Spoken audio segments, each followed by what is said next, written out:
Então, meu nome é Renato Assunção, eu sou professor aqui do DCC e também trabalho nessa empresa de Sistema Geográfico de Informação remotamente.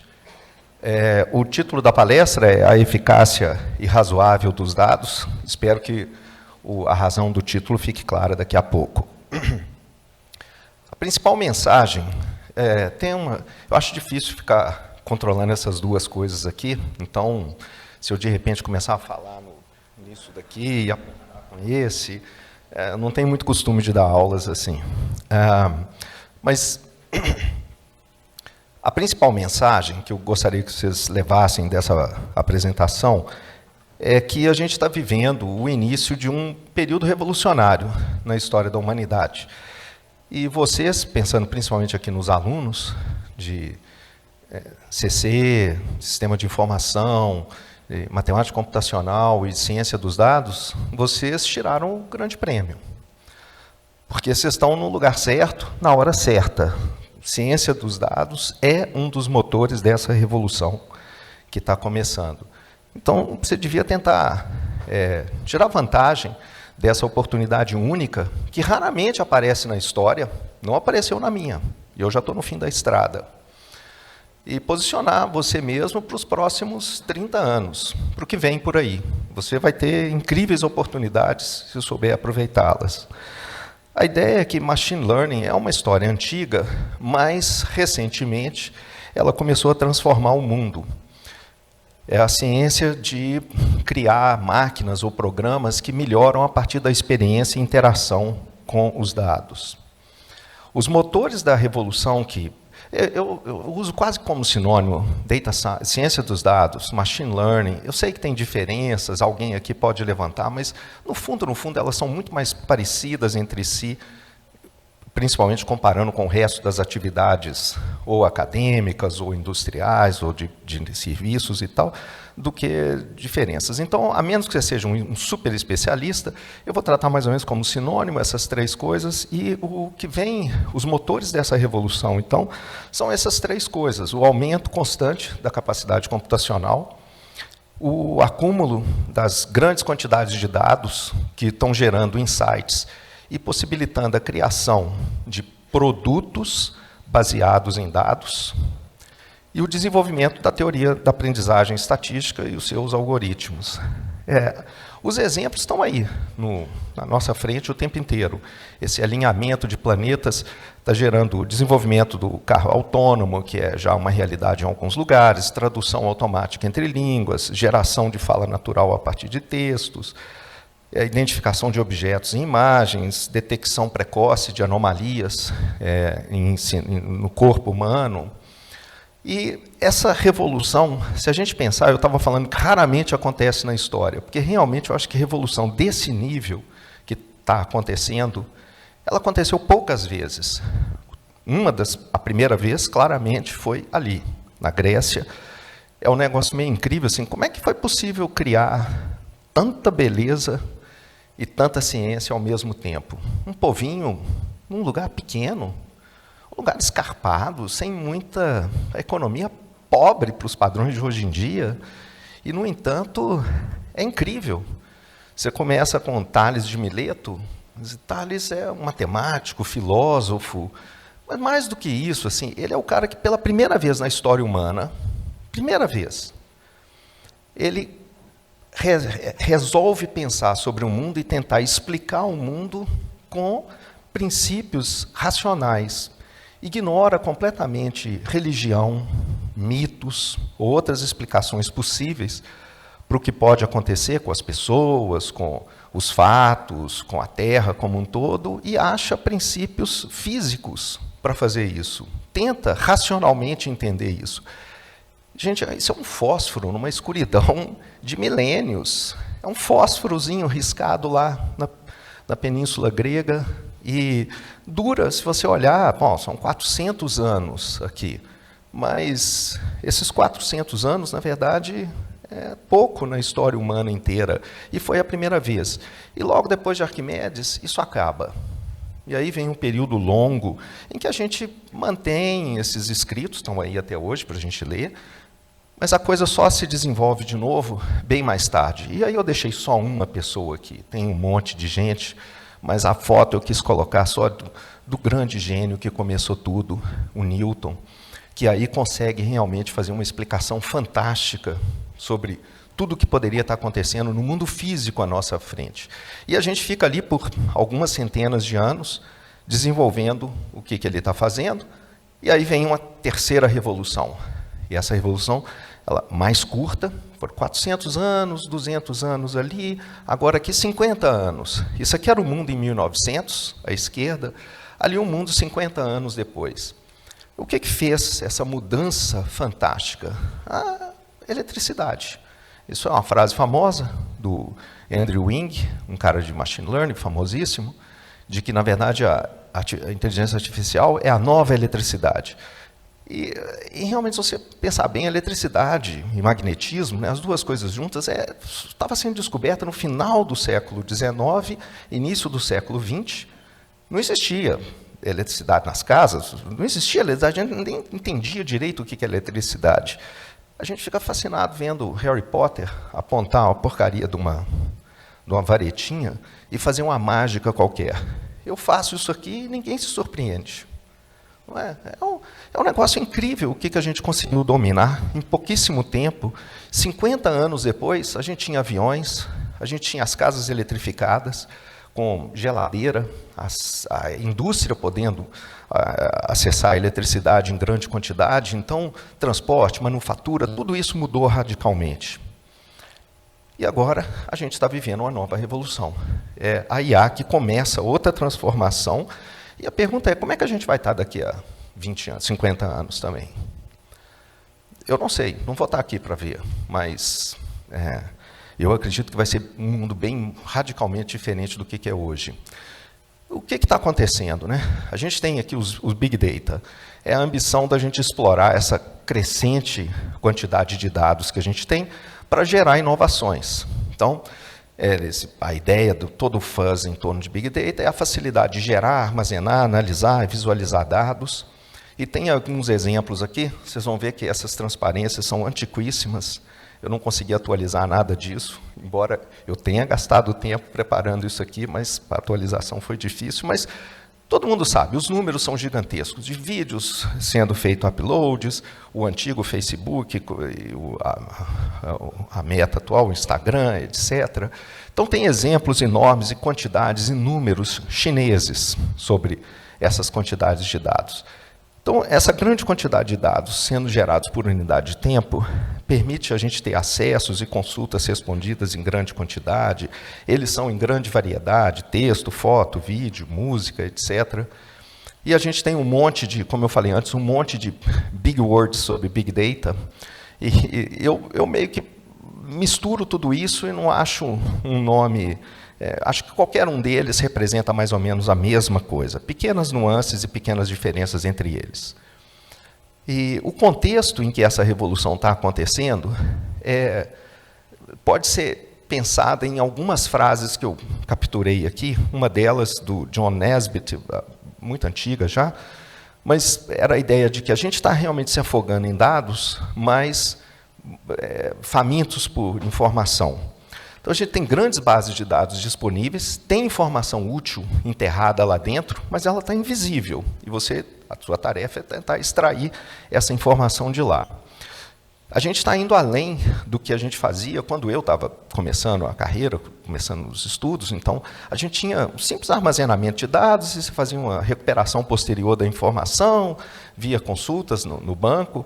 E hoje a gente não quer apenas aprender o que já aconteceu, mas você quer predizer o que pode acontecer, achar associações importantes e não óbvias, detectar anomalias.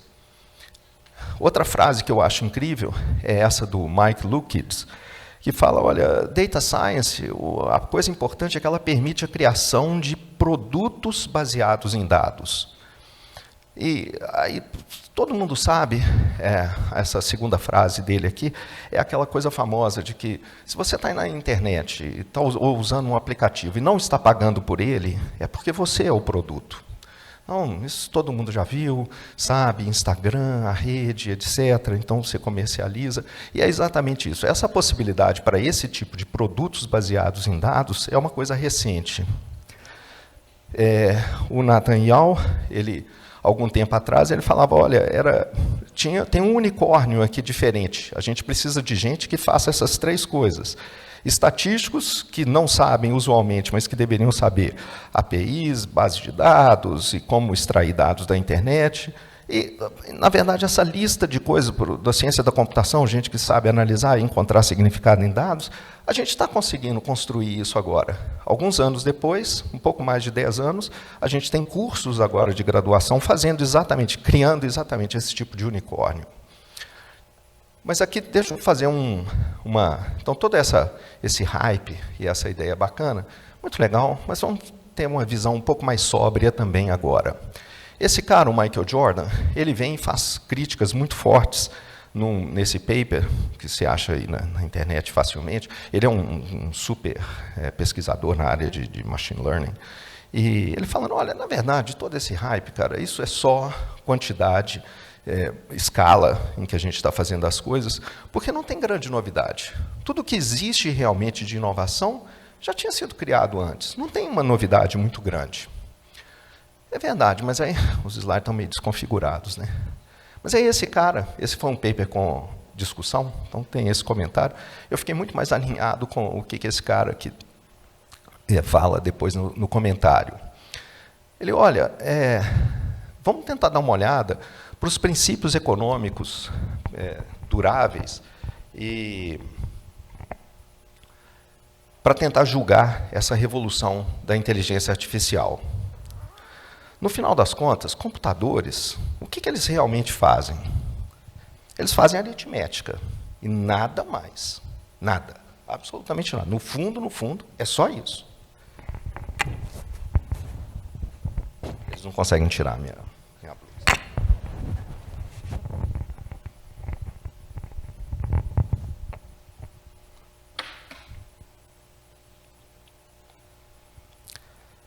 E, no entanto, o advento dos computadores, estou pensando aqui, pensa em 1950, era simplesmente aritmética que eles faziam. Os computadores tornou a possibilidade de fazer essa aritmética uma coisa ridiculamente barata. Se você podia fazer agora aritmética em grande quantidade, em escala, isso era baratíssimo agora. Então, usou-se essa nova aritmética barata para aplicações que não eram tradicionalmente associadas com a aritmética. Tudo que a gente faz no computador hoje. A música que a gente ouve, etc, etc. Então, reduzindo o custo geral de alguma coisa muito importante, a tecnologia conseguiu mudar o mundo. E aí ele continua, essa ideia dele, eu achei um insight sensacional. A IA, ela está causando, ciência de dados e tal, está causando uma queda dramática no preço de alguma coisa que é extremamente importante para a tomada de decisão. É a predição, uma predição útil. Isso está ficando baratíssimo também. E se isso é verdade, é difícil imaginar o que vão ser as tecnologias baseadas nisso daqui a 20, 30 anos. Então, os exemplos que já existem agora, de predição extremamente barata e extremamente útil, está aqui, quando você senta no seu carro e o Waze te fala por onde ir. Qual que é o tráfego melhor naquele instante. As companhias de crédito que dão crédito automaticamente. A Amazon que prediz e recomenda o que você deveria, o que é legal para você comprar. Então, o que está movendo essa revolução e essas ideias legais do que o Brandon está falando e onde a gente vai chegar, no fundo, é essa quantidade de dados, a nossa capacidade de analisá-los. E aí vem a razão do título da palestra. O Eugene Wigner é um físico, prêmio Nobel de Física.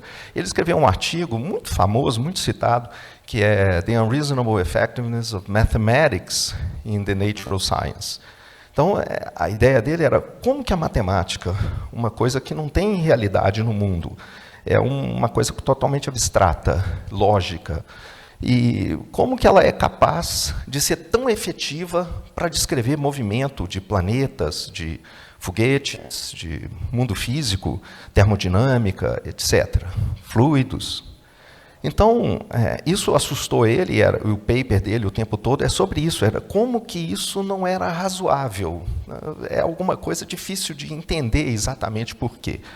E aí, agora, em 2009, o Norvig, que é um dos caras mais importantes, é o livro de inteligência artificial mais famoso do mundo, é o cara que está ali no meio, e mais outras pessoas, o Fernando Pereira, que é um português que trabalha no Google, e o Halevi, que eu não sei onde está, eles escreveram esse artigo, que é The Unreasonable Effectiveness of Data, onde eles vão fazer uma ideia mais radical. Eles vão falar, olha, atualmente você não precisa nem de matemática mais. Então você pode descobrir tudo simplesmente se você tiver dados em escala suficiente para você estudar. Vale a pena olhar esse artigo, é muito interessante, e realmente esses dados estão sendo coletados em tudo quanto é lugar, internet das coisas, nanobiosensores, robôs que vão estar cuidando das pessoas, etc., drones carregando encomendas. Então, parece que talvez a gente possa realmente se livrar daquela maneira antiga de pensar sobre teoria, e dados podem ser simplesmente, têm a sua eficácia irrazoável, e podem ser a nova matemática do século 22, 21. No entanto, esse outro cara, esse físico, ele vem falar uma coisa interessante. Ele tem um TED Talk dele, se você não quiser ler o livro inteiro, bem legal. O David Deutsch, que é o cara por trás da computação quântica, tá? Ele é físico, mas é um cara o que basicamente fundou o campo. Ele fala uma coisa bem interessante, que deixa a gente pensando, dados são incríveis, mas têm seus limites. E fala, olha, teorias científicas, elas não são derivadas diretamente da experiência, dos dados empíricos. As teorias são explicações que são conjecturas corajosas que você faz, criadas pela mente humana. Você não vê equações diretamente nos dados. Pensa, por exemplo, sobre a teoria da evolução. Fazendo data science, você conseguiria descobrir a teoria da evolução? Você conseguiria, simplesmente coletando dados, descobrir a teoria da gravitação universal? Estou falando só de escrever uma equaçãozinha que faz a predição de quando que um objeto vai cair na Terra, se ele for solto de uma certa altura. Não, isso sim a gente faria fácil. Mas a teoria da gravitação universal? Então, isso leva a gente a pensar que eu realmente não sei onde o mundo vai chegar, a gente vai criar coisas maravilhosas, etc., etc., mas também, de certa maneira, algumas coisas fundamentalmente humanas continuam presentes. A nossa necessidade de criatividade, de inteligência humana e a possibilidade de criar coisas completamente novas que parece que a gente ainda não foi capaz de fazer na máquina. Então tem uma certa tensão no ar, em que a gente está tendo sucessos incríveis com a ciência dos dados, mas, ao mesmo tempo, a gente ainda continua faminto para entender as causas e mecanismos dessas coisas que estão acontecendo. Deixa eu fazer um pouquinho de história de ciência dos dados. O meu tempo aqui está indo rápido, mas, como vocês estão vendo, eu gosto muito de história, então eu vou fazer um pouco da história que vocês provavelmente não têm tanto acesso. Eu tenho uma formação longa em estatística, e aí eu queria só conectar um pouquinho dessa história da estatística com a ciência dos dados como um todo. A gente tem um diagrama de Venn para explicar a ideia toda de inteligência artificial, que é muito mais ampla do que machine learning, que é um pedaço de toda a área de inteligência artificial, e dentro da machine learning a gente tem a área atualmente mais quente, que é deep learning. A gente já tem material em português para estudar essas coisas, se vocês precisarem. E a ideia de inteligência artificial ela começa na década de 50, e foi um workshop organizado numa pequena universidade americana, um college, e foi organizado por pessoas que são importantes na área de inteligência artificial. E os feitos surpreendentes apareceram logo. Você tinha computadores jogando damas, melhor do que os humanos, logo depois, resolvendo problemas simples de álgebra, etc., falando inglês. Então a IA cresce, é criada uma expectativa enorme de enormes sucessos que ela vai ter. Só que, na década de 70, esse enorme sucesso não se materializa. Ela não consegue resolver, não passar muito de tarefas básicas e fundamentais. Então, o financiamento acaba sendo cortado na década de 70, a gente tem o que se chama de o inverno da IA. A IA muda de foco, então, em vez de tentar resolver todo o problema da inteligência geral humana, inteligência artificial geral, que é resolver qualquer tarefa, a gente passa a se concentrar em tarefas específicas ao invés de soluções globais inteligentes. Então, sistemas especialistas para diagnóstico médico, para um certo tipo de doenças, tradução automática entre duas línguas específicas, reconhecimento de padrões em imagens, etc. E a gente começa a ter sucesso com essas tarefas específicas. Com o tempo, isso vem acontecendo, vai depender, vou passar mais rápido aqui, que o meu tempo está começando realmente a... Então, a gente tem uma linha histórica aqui, em que você tem os primeiros momentos da inteligência artificial, logo depois o desenvolvimento de um monte de técnicas para essas tarefas específicas que eu estou falando, e agora, mais recentemente, a gente tem o aparecimento de Deep Learning, que começa a nos aproximar da ideia de ter AGI, a inteligência geral, a inteligência artificial geral.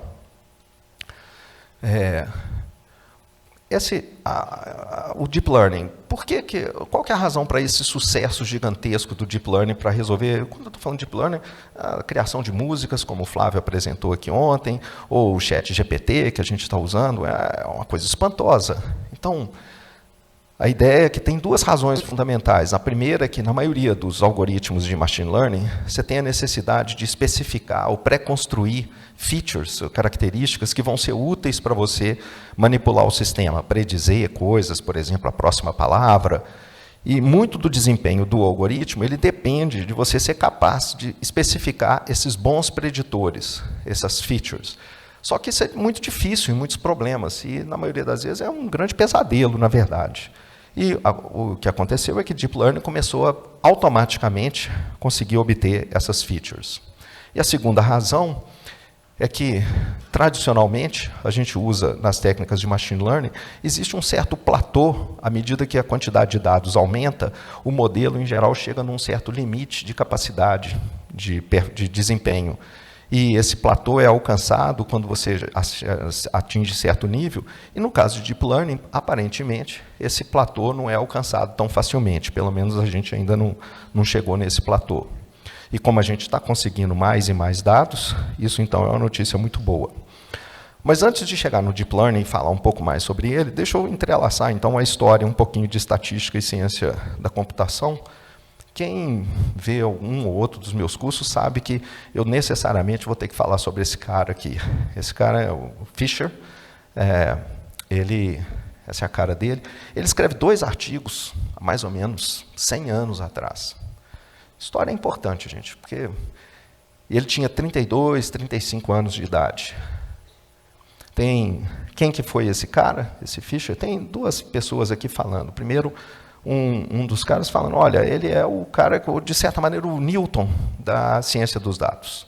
Ele é o cara que estabeleceu os princípios fundamentais em torno dos quais a gente fala até hoje. Vou listar um pouco desses princípios daqui a pouco. Curiosamente, o outro cara, o Richard Dawkins, que está por aí ainda, se aposentando agora recentemente, o último turnê dele pelo mundo, ele fala que ele é também o maior biologista que apareceu no mundo desde Darwin. Ele foi o cara responsável, primeiro por essa parte de baixo aqui, ele é o responsável por juntar Darwin e Mendel. Na época, no início do século, lá, 1910, 1915, não se sabia muito bem como colocar essas 2 teorias juntas. As 2 pareciam razoáveis, mas elas pareciam contraditórias, sem entrar em detalhes agora. E ele é o cara responsável por falar, não, está perfeito e tal, e está aqui uma explicação, inclusive lógica, matemática e tal, de por que é assim. Eu vou me focar mais sobre o outro papel dele aqui em cima, como gênio que faz isso. Eu gosto tanto dele, que essa aí é a minha coleção de trabalhos. Não é uma obra completa, não. A obra completa é mais extensa, mas eu tenho isso na minha sala e gostaria de ter mais tempo para ler eles. Os dois papers que eu tinha mencionado são esses dois aqui, muito antigos, essa é a cara deles. Eu gosto de falar que é o princípio da estatística. Ele tem 32, 35 anos, e nesses papers ele define coisas que a gente até hoje, se você abrir o Neurips, o KTD, o ICML, todas as conferências top de Data Science, Machine Learning, hoje, você vai ver essas, e fizer uma busca, você vai ver vários papers lá dentro, ou fazendo referência, ou usando essas ideias em novas técnicas de Deep Learning. Então, a matriz de informação de Fisher, ela é a maneira de você...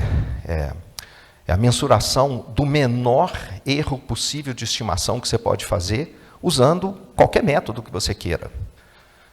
Igual a gente tem os princípios lá de... ele definiu o estimador de máxima verossimilhança, ele define as propriedades do estimador de máxima verossimilhança, que esse é o estimador que atinge a cota ótima, sabe, essa menor erro possível aqui?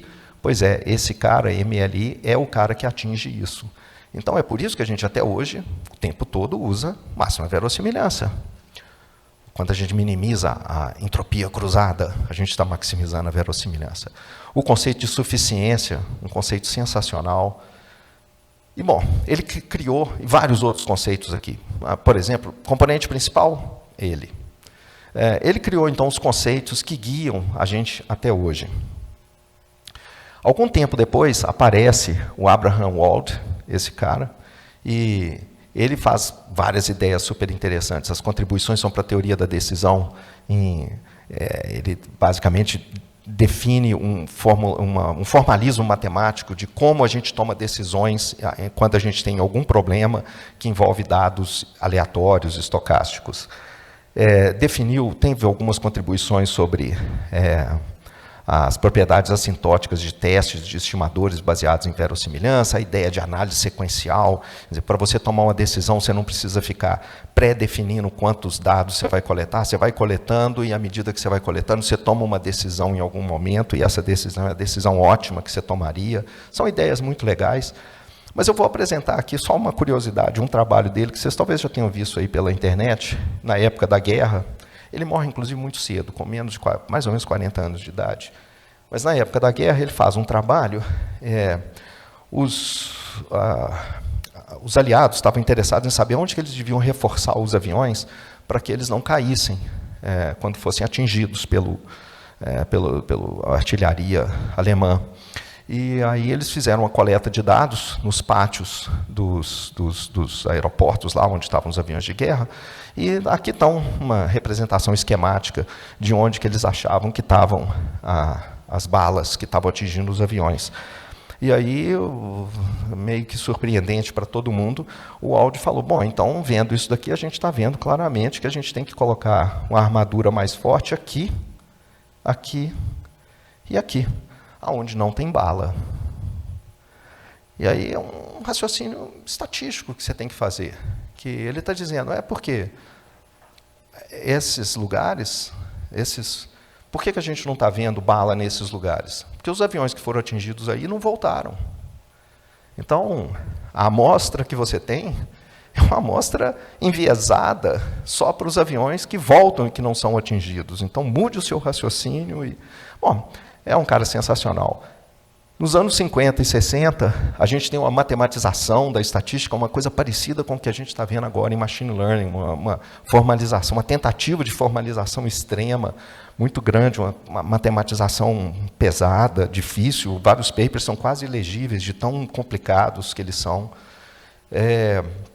Isso acontece capitaneado lá pelo pessoal da Universidade de Berkeley, na Califórnia. Então, eles criam uma série de conceitos aqui que, se você aprofundar em Machine Learning, você vai aprender.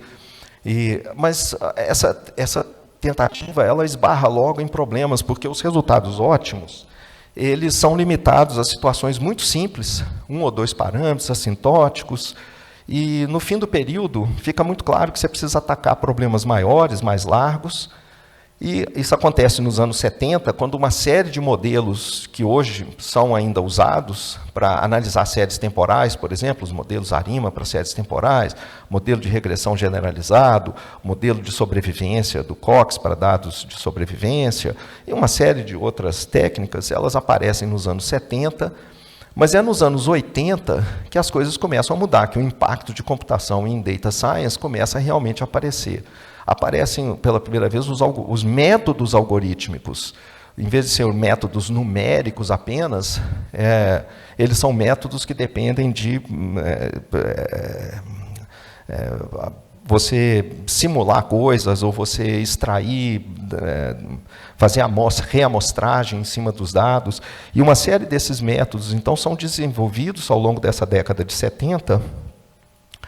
E aí também fica claro que você precisa de ambientes de computação, de análise de dados, mais do que simplesmente uma coleção de procedimentos de computador, que é o que você tinha, que eu tinha lá atrás, quando eu estava aprendendo isso. Na década de 90, os parâmetros vão para infinito, então a gente começa a trabalhar agora com modelos que têm uma quantidade bastante grande. Frente ao Deep Learning, são quantidades ridiculamente pequenas de parâmetros, mas para a época era um espanto que a gente ia ter alguma coisa como 300, 400 parâmetros para serem trabalhados.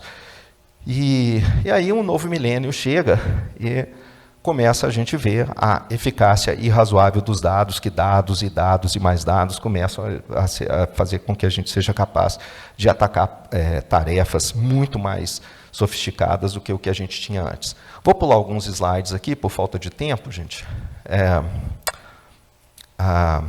Eu queria só, no pouquinho de tempo que eu ainda tenho, apresentar pelo menos um exemplo do que a gente está desenvolvendo aqui. Eu sou do mesmo laboratório que o do Flávio, o AI, Incerteza em Inteligência Artificial. Então, a gente quer mexer com inteligência artificial, mas tem que ter aleatoriedade de alguma maneira, tem que ter incerteza, estocasticidade, um nome mais sofisticado. Mas deixa eu apresentar só pelo... não, deixa eu pular isso aqui, não vai ter tempo. Um exemplo de um trabalho que foi feito com o Roberto Nalon, que não está aqui agora. Ele já se formou, e a ideia a gente estava querendo identificar aonde você tinha um risco maior de infecção pelo mosquito da dengue. No Brasil, em cidades brasileiras, doença típica do brasileiro. A gente coletava dados do Twitter, e aqui estão 2 tipos de dados. Cada linha poligonal aqui representa um usuário. Então, esse aqui é um usuário, esses 6 aqui.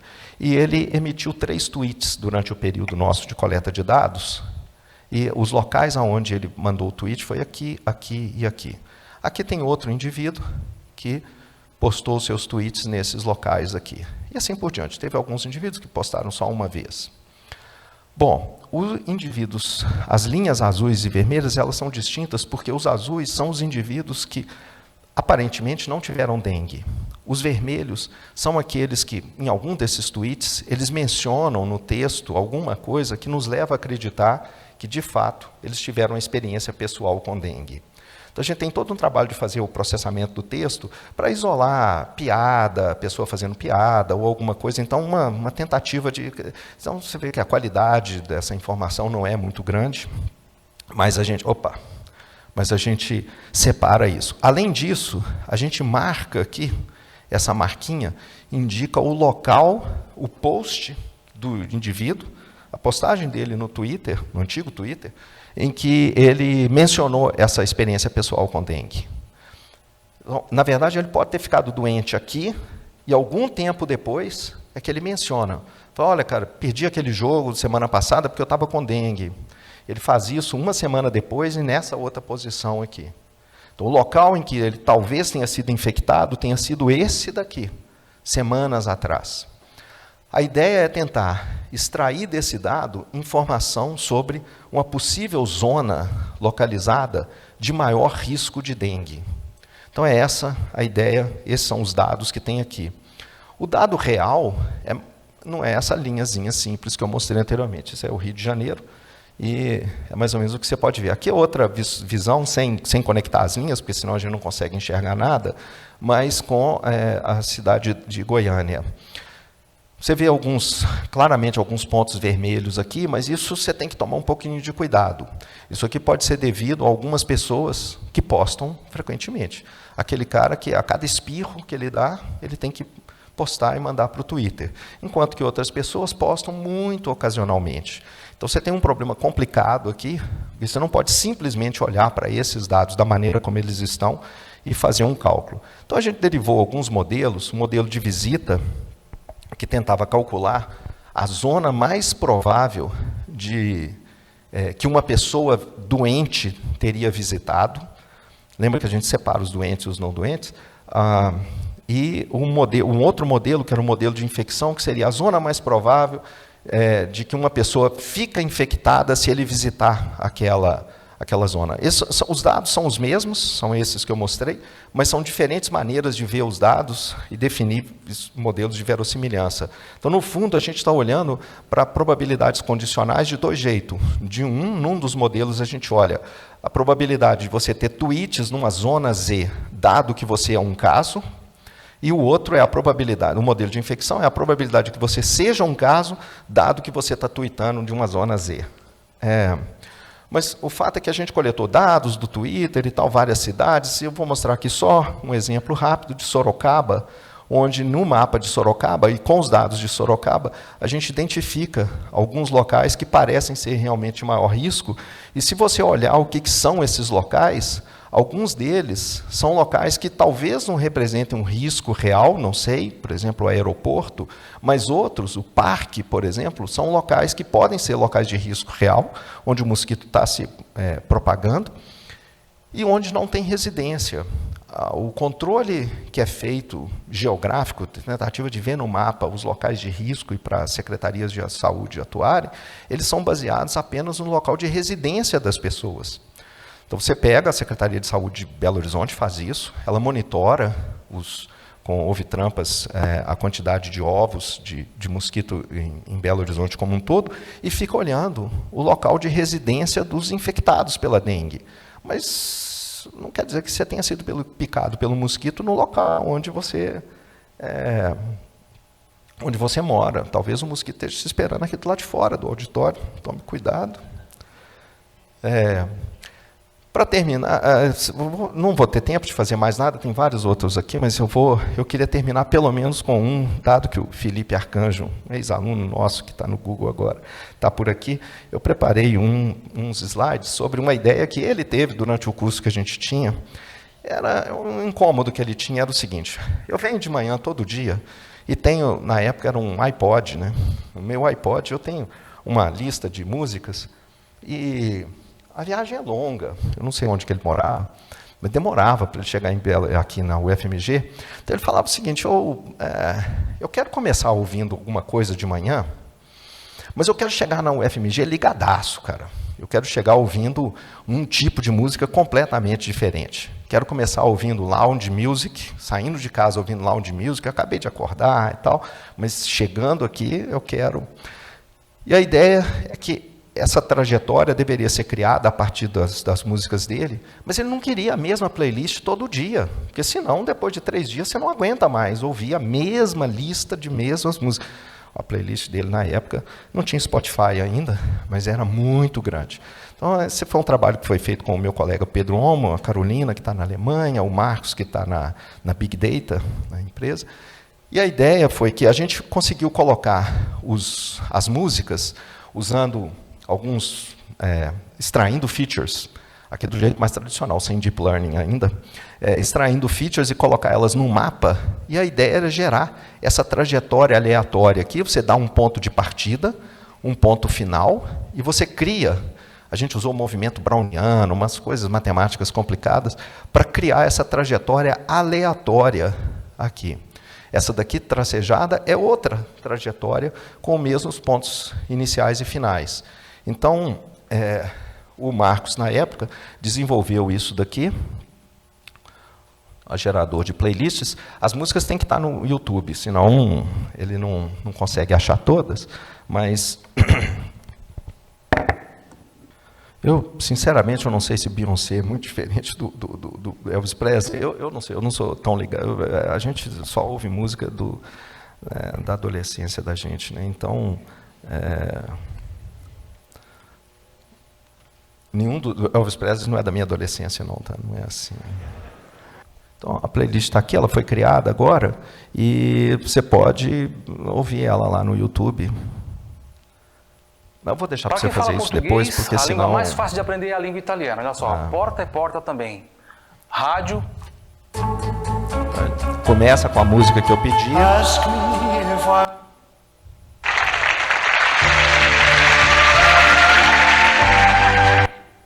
E vem passando por músicas. Não precisa ser histórica não, tá, gente? Mas é o que está no YouTube. E, na verdade, ele criou a lista, aí ele procura no YouTube, as que ele acha, ele coloca aqui na lista, e aí até terminar ali com a Beyoncé e a música que eu pedi para ele. Vou deixar para você ver depois. Então, você pode vir todo dia agora lá para o Google ouvindo uma música diferente, e uma lista diferente todo dia. Pessoal, meu tempo já praticamente terminou, então, sem querer abusar, vou pular aqui as outras coisas, e deixa eu fazer um fechamento.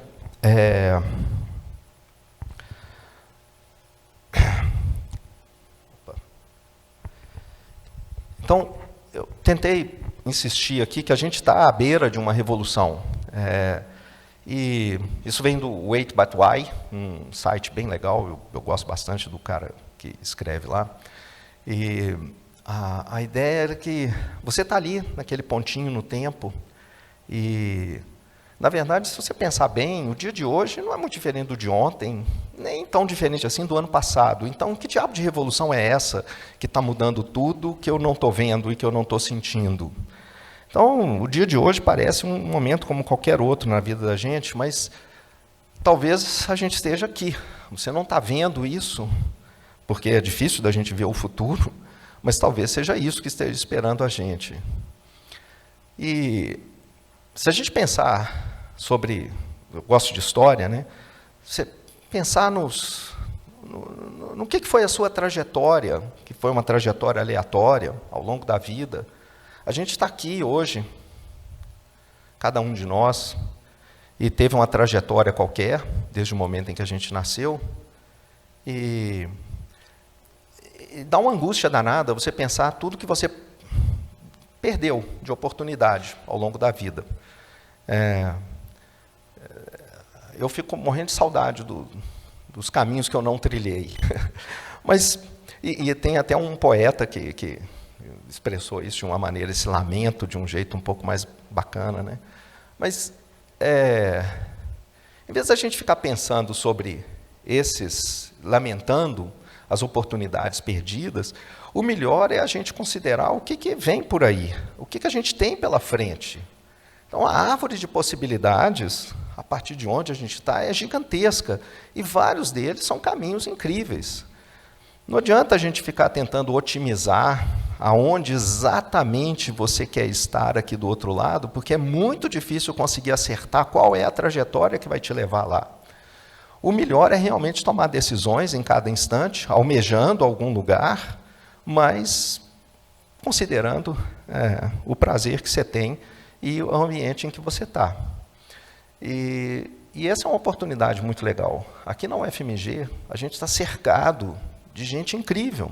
Os alunos que eu tive ao longo da minha vida são alunos brilhantes, com ideias diferentes, com histórias diferentes, com interesses diferentes, mas sempre surpreendentes. Muito, muito legais. Não são todos, evidentemente, mas acredito que quem está aqui na DCC Wiki está nessa linha, está nesse time. E a gente tem essas oportunidades também. Vocês, além das oportunidades hoje de laboratórios, de professores, etc., vocês têm à disposição o que eu não tinha há tempos atrás, que é a internet, com outros professores incríveis, ou as comunidades que ensinam para a gente, onde a gente pode aprender uns com os outros. Então, espero que vocês aproveitem essas oportunidades. Realmente, é uma sorte tremenda que vocês têm. Eu queria estar com a idade de vocês, fazendo o que vocês estão fazendo. aproveitem, que eu acho que o futuro é bacana e vai valer a pena. Obrigado.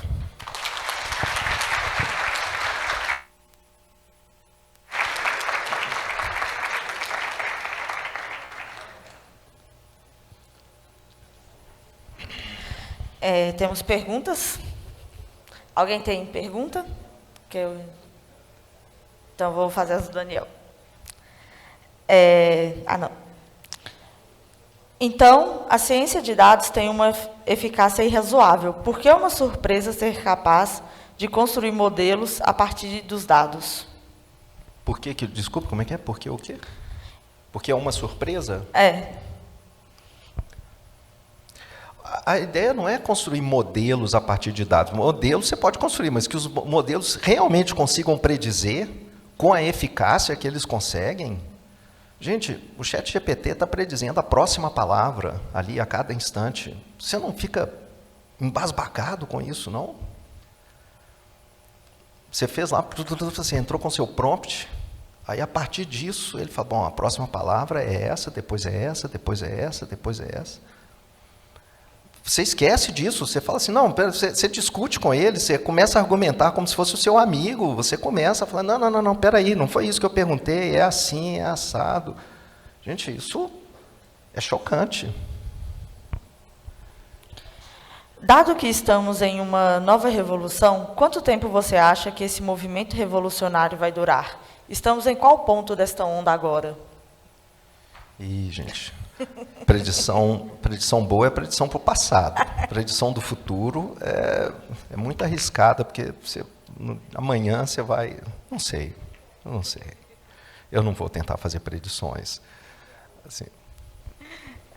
As perguntas são do professor Daniel Macedo. Precisamos mesmo da inteligência artificial generalizada? A WikiAI já resolve tanto que as pessoas acham que o computador já pensa? Generativa, né? A inteligência generativa? Eu acho que sim. Essa é a área que eu trabalho. Então, eu vou defender. Então, eu pulei alguns slides aqui. Deixa eu mostrar. Não é um trabalho meu, não, mas é só para mostrar. De novo, assim, que coisa surpreendente. Você gera essas imagens, são ruídos aleatórios, independentes, entre 0 e 1, números, entre 0 e 1 aleatórios. E você cria essa matriz com esses números. A cor ali está associada com o 0 é preto e branco é próximo de 1.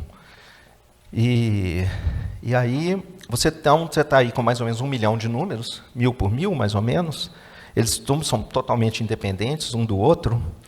E para cada imagem, separadamente, você mistura esses dados aleatórios com uma fórmula matemática. Essa fórmula foi a fórmula que o Deep Learning achou. Faz isso daqui. Multiplica por esses números, soma com esse e tal, faz isso daqui, vai misturando desse jeito. E no final ele gera um rosto humano realista associado com cada imagem, ruído que você teve.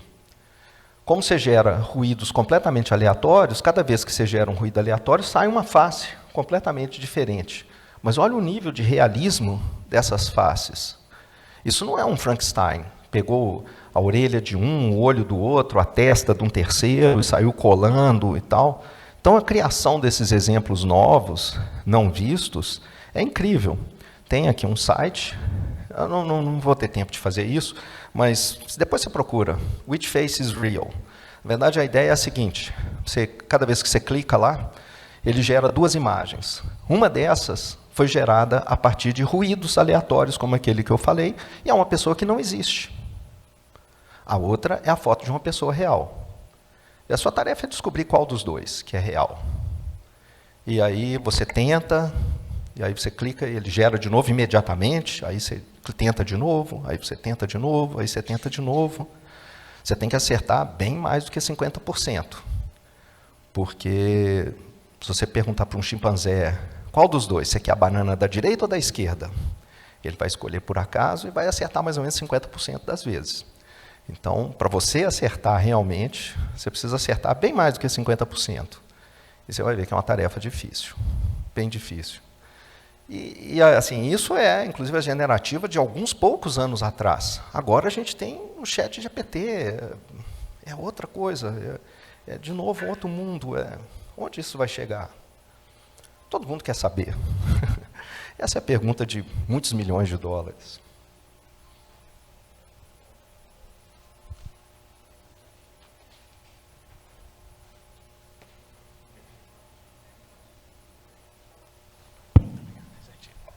Bom dia, professor. Tudo bem?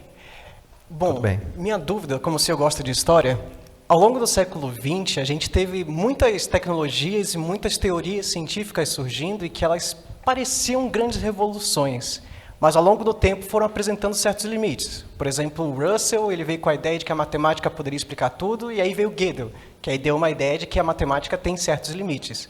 Da mesma forma, o Turing, quando começa a projetar a ideia do computador, da máquina de Turing, ele também tem certos limites, que a gente vê hoje no problema da parada, onde é o problema da computabilidade.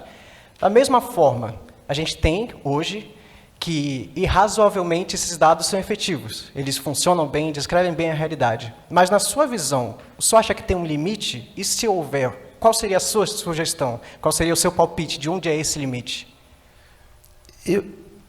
Lembra daquele David Deutsch que eu mostrei, o cara da computação quântica e tal? Eu gosto muito do... Ele é um seguidor de um filósofo que chamava Karl Popper. E aí a ideia desses caras é o seguinte: olha, a ciência... Você está falando de ciência, então vamos falar primeiro de ciência. A ciência é um sistema autocorretivo. Então, erros e visões erradas, teorias erradas, a gente vai ter. Necessariamente a gente vai ter. A gente não conhece a realidade inteira, a gente está sempre aprendendo mais, mas o importante é ser capaz de corrigir os erros. Um sistema que permite que você faça isso, e o sistema científico permite isso, porque está sempre gerando debates e tentando fazer com que as pessoas disputem as suas teorias e tentem apresentar evidências a favor de uma e de outra, é o sistema ideal para esse tipo de evolução, de melhorias. Mas essas melhorias não significam que menos erros serão cometidos. Não, talvez a gente vá cometer mais erros, mas a ideia é que sempre ser capaz de corrigi-los. E ele tenta levar isso, inclusive, para o mundo social. Então, as democracias são sistemas que se autocorrigem. Você elege alguém, descobre que é um lixo, você pode corrigir isso, não votando nele no futuro.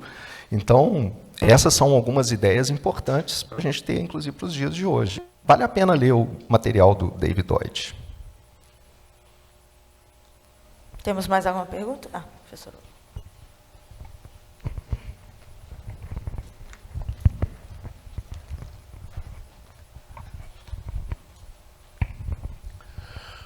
Renato, excelente palestra, muito obrigado. Eu concordo plenamente aí com você. Mas não é um mas, na verdade é uma opinião.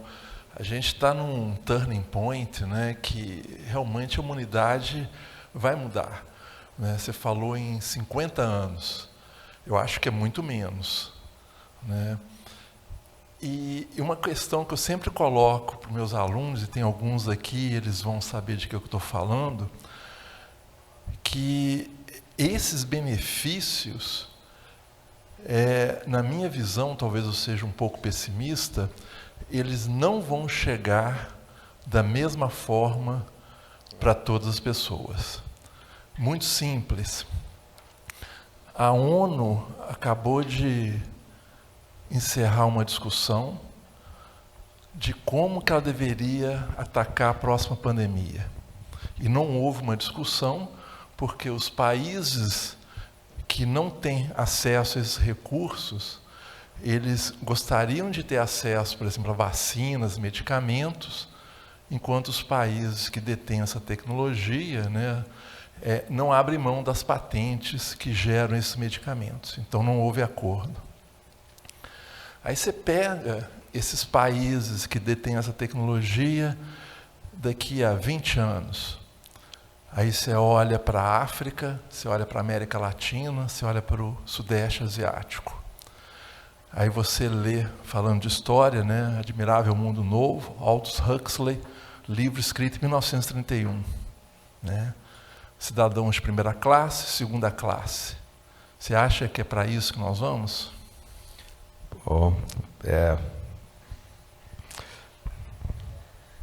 Tem duas maneiras de ver isso, sabe, Loureiro? Eu acho que assim,